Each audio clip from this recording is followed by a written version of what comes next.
Hey everybody, welcome back to the channel. My name is Ryan. Today I'm excited because I get to try the new Elijah Craig Barrel Proof batch B525. This bottle right here is actually the C923, which is the greatest Elijah Craig Barrel Proof batch ever bottled, in my humble opinion, which is right. But B525 has not hit shelves near me yet here in West Michigan, so we are literally just now getting the A batch.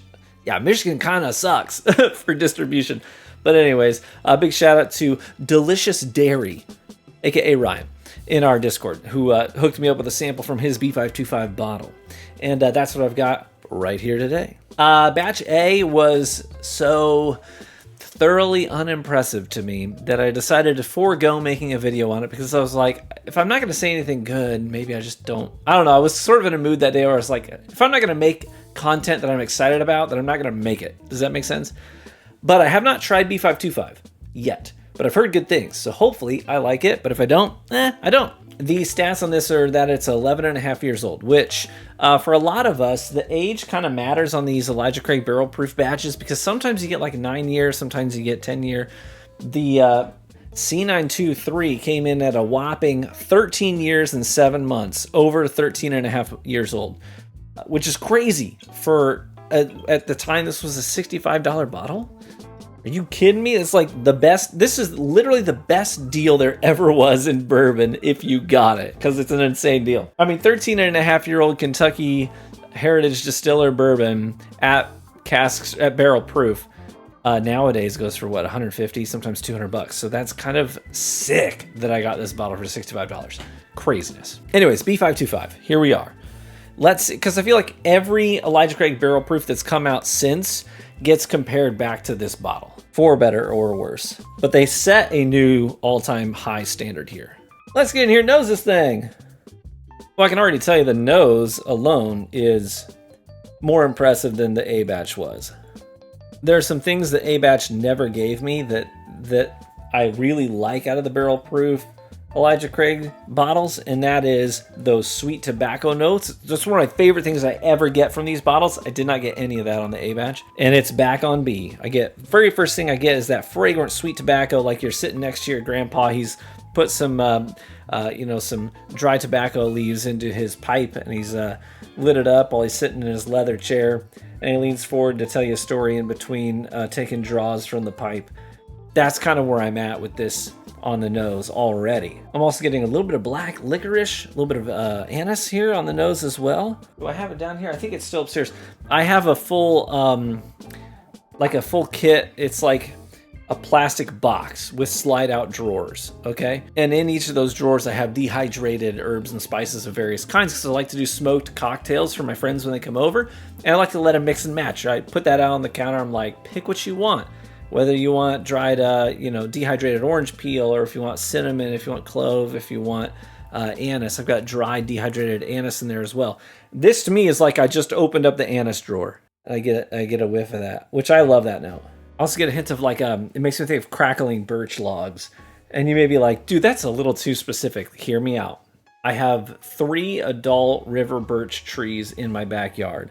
Almost all of the wood that I burn is birch because they shed like a mofo, which I don't mind because I get to have lots of fires. So branches are coming down all the time. Anytime we have a light wind or a duck farts across the street, I get branches come down in my backyard. So I always cut them up, use them for kindling. Occasionally I get some really nice logs out of it too. And this gives me that crackling birch over the fire, which birch is a pretty fragrant wood if you've not burnt birch before. I got a buddy down the street who works in agriculture, and I like to do this. Last time he was over, I was like, because I have a whole like hodgepodge of logs in the, alongside my garage, because I've got a lot of neighbors who are like trying to get rid of wood. If I see it, I'm like, can I take it? I've got a lot of different kinds of logs back there. So a lot of times what I'll do is, well, not a lot of times. Last time he was over, I grabbed a log off the pile and I handed it to him. And I was like, what kind of wood is that? And he's looking at the rings on the cut, and then he reaches into his pocket and pulls out a pocket knife, goes, flips it open, and he just slices off this really thin, like you're peeling an apple, really thin, peel off of the bark, and then he just sniffs what was underneath it, and he goes, oh yeah, that's, and then he names the tree, and I was like, no shot. He's like, yeah, 100%, that's what that is. Pretty impressive guy, actually, when it comes to that kind of stuff. Shout out to my boy Travis down the street. I just doxed him. Anyways, let's get in here and taste this. Cheers. Oh, wow. Right up front, very spicy. I get a lot of cinnamon and clove. I get a little bit of antique shop, furniture, which is very aromatic in and of itself. And then I get this big, heavy tobacco wave with some fresh, cracked black peppercorn. It gives you a nice zing in there, but then the finish is where we end up with a lot of those black licorice and anise notes that sort of just like stretch off into eternity. I'm still tasting it as I'm talking. Woo! Proof on this, by the way, is 126.2. I should have mentioned that earlier. Man, I gotta tell you, if you like oak, spice, like spices, if you like oak, spices, and tobacco, you will love this sip.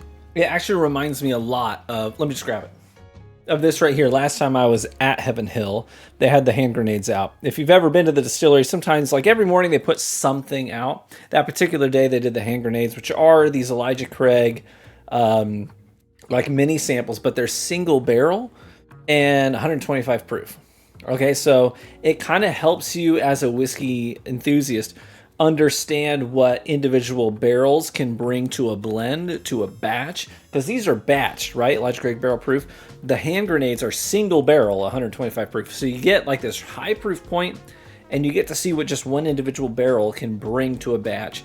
And to me, this particular hand grenade that I got was really heavy on the tobacco and the spice, but not a lot of sweet. And I was like, oh, this is the kind of thing you would toss into a batch if it was too sweet and you needed to give it some more zing, some more zip, and you wanted to give it some more of those mature oak notes. This is what you would add to it. This B525 is really reminiscent of this particular hand grenade to me, because it's very easy on the sweet notes. You know, with C923, I get some of that medicinal cherry in there as well, which kind of helps add a fruity component to the sip.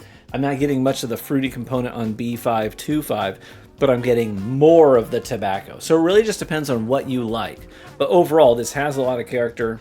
It is definitely full of flavor. The question is, do you like those flavors? I would say for me personally, this is definitely better than the A batch from 2025. It's better than A and B from 2024 as well. I think I like C924 a little bit more, but that's just drawing from memory because I don't have that bottle anymore, because I liked it and I killed it, because that's what I do with whiskey that I like. I drink it. So that's where this would fall in the rankings of recent batches for me personally. Pretty good. I think a lot of the other batches were really nondescript. They were just sort of blasé. This is far from being blasé. It is bold. It is assertive. Sweet tobacco, spices, and oak. And that is B525. I will enjoy the rest of that pour. Thank you, Ryan. Hey, thanks so much for tuning into the video today. If you enjoyed it, let me know by leaving a like in the video. It's the best free way to support the content right here on YouTube. I say that too much, and I said it too fast. I do apologize. Anyways, I'm looking forward. I got a lot of my, so I have a shelf that you can't see over here behind my desk. It is full of samples. You guys have been very generous of late. I have a lot to get through, and I will try to get through those in a very timely fashion. My challenge right now is that I'm like mega busy on my main channel, because I have 2 sponsors lined up for the next 2 weeks. So I have to make sponsored promos for some of the gaming content. I also have a variety channel that I'm currently heavily invested in as well, because I have one person that's partnering with that additionally. So my head's kind of spinning. I'm working 10-hour days, but I will try to get to these in a timely fashion. All is to say, cheers, my friends. May you live richly and get better with age, and hope to catch you in the next one. Bye-bye.